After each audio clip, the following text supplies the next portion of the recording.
Beed police स्टेशनमध्ये 5 पलंग आणण्यात आलेले होते आणि त्यापैकी एक पलंग हा कमी आहे। त्यामुळे बीड पोलीस स्टेशनमधील एक पलंग कुठे गेला असा सवाल करत रोहित पवार यांनी ट्विट केलंय। बंदोबस्तासाठी असलेल्या पोलिसांसाठी पलंग आणण्यात आलेले होते अशी माहिती कळतेय। त्यापैकी एक पलंग गेला कुठे असा सवाल रोहित पवार यांनी उपस्थित केलाय। त्यामुळे एक पलंग गेला असला तरी तो कुठे आहे असा सवाल उपस्थित होतोय। बीडमध्ये गादी, उषा तसंच पंखे आणि एसी बसवता येतील का असा खोचक सवाल सुद्धा रोहित पवार यांनी उपस्थित केलाय। वाल्मिक कराड सध्या बीडमध्ये आहे। सीआयडी कडून चौकशी सुरू आहे वाल्मिक कराडची। मात्र या दरम्यान रोहित पवार यांनी ट्विट केले ते 5 पलंग कुणासाठी असा सवाल त्यांनी केलाय। ही एक्सक्लुझिव्ह दृश्य पहा। बीडमध्ये काल 5 पलंग आणण्यात आले होते आणि यामध्ये 4 पलंगच आहेत। एक पलंग इथनं गायब आहे, तो नेमका कुठे गेला आहे, कुणासाठी गेलेला आहे असा प्रश्न रोहित पवार यांनी उपस्थित केलाय आणि त्याचीच ही एक्सक्लुझिव्ह दृश्य आपण पाहतोय।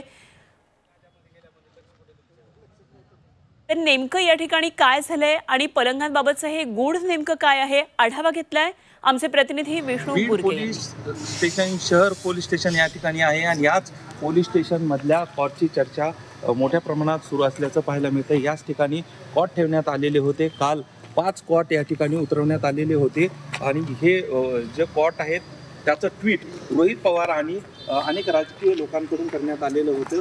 काल ज्यावेळेस कॉट उतरवण्यात आले होते त्यात काउंट दाखवला होता, त्यावेळेस 5 जे कॉट या ठिकाणी आणण्यात आलेलं होतं। आज आपण या ठिकाणी पाहू शकता की या ठिकाणी 1, 2, 3 आणि 4 अशा पद्धतीने आज 4च कॉट आहेत। एक कॉट या ठिकाणी नसल्याचं पाहायला मिळतंय, एक कॉट कमी आहे।